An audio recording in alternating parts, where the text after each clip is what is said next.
Welcome back mga ka-TV. Ang video na tatalakayin natin ngayon ay ang Chapter 17 ng Omniscient Reader's Viewpoint at kung bago ka lang sa channel ko ay huwag mahiyang mag-like, subscribe o follow at i-click ang notification bell para ma-notify ka sa susunod na video. Paalala, ang video na tatalakayin natin ngayon ay maaaring mag-iba mula sa ilalabas na anime. Hindi ko inaangkin ang mga drawing o anumang materyales na ipapakita. Ang layunin ko ay magpakita ng suporta at magbigay ng impormasyon tungkol dito. Ang lahat ng kredito ay nananatili sa mga orihinal na may-ari. Maraming salamat, si Kim Dokja ay gumugol ng halos kalahating araw sa masusing pagsusuri ng sitwasyon sa Gumho Station.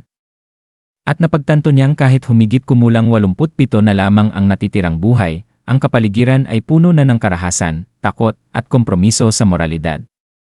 Mula kay Lee Hyun-sung, nalaman niya na ang mga nakaligtas ay nahahati sa dalawang malinaw na grupo, ang makapangyarihang mainstream group na pinamumunuan ni Cheon In-ho at sinusuportahan ni Han Myung-ho, at ang mas mahina na marginalized group na umaasa sa kanila para sa proteksyon.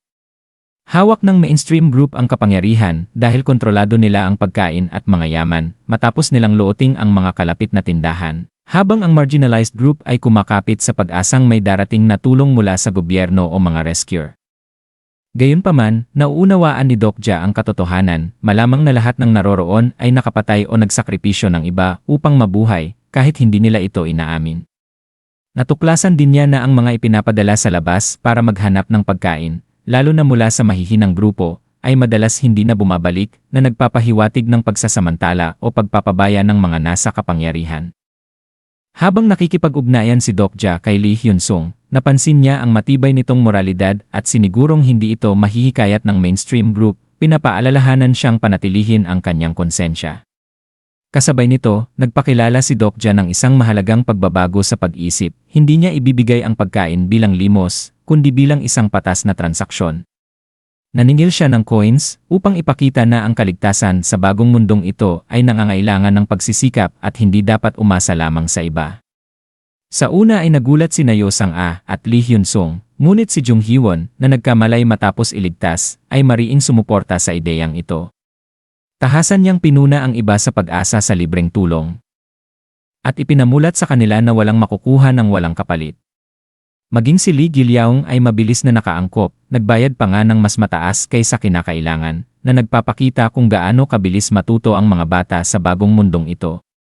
Sa paraang ito, unti-unting binabago ni Dokja ang pananaw ng mga tao sa paligid niya, hinihikayat ang pagiging independyente kaysa sa pag-asa, hindi nagtagal. Nilapitan siya ni Cheon In-ho at inalok na sumali sa mainstream group bilang kapwa leader.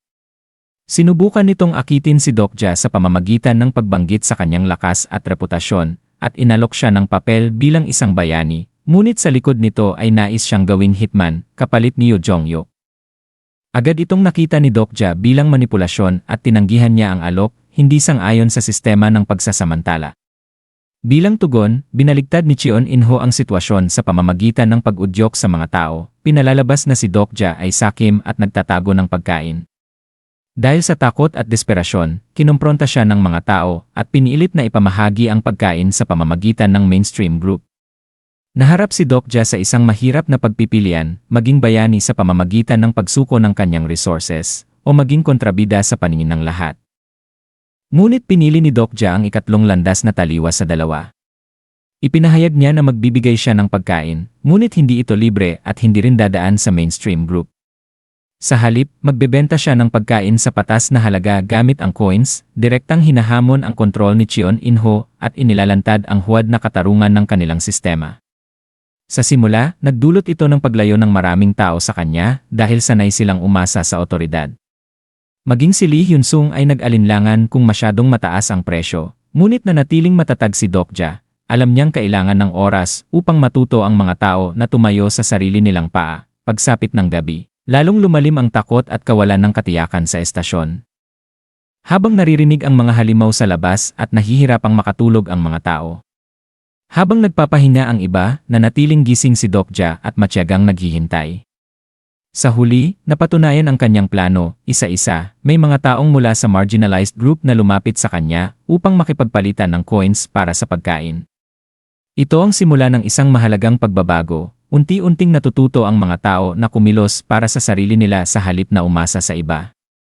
Sa sandaling ito, nagsimulang umusbong ang estratehiya ni Dokja, hindi lamang para sa kaligtasan, kundi para baguhin ang kaisipan ng mga tao at buuin ang isang bagong sistema na nakabatay sa sariling kakayahan at hindi sa kontrol ng ilan. At diyan nagtatapos ang Kabanata 17 ng Omniscient Reader's Viewpoint. Gusto niyo ba ng Chapter 18? Mag-comment sa baba para sa susunod na kabanata.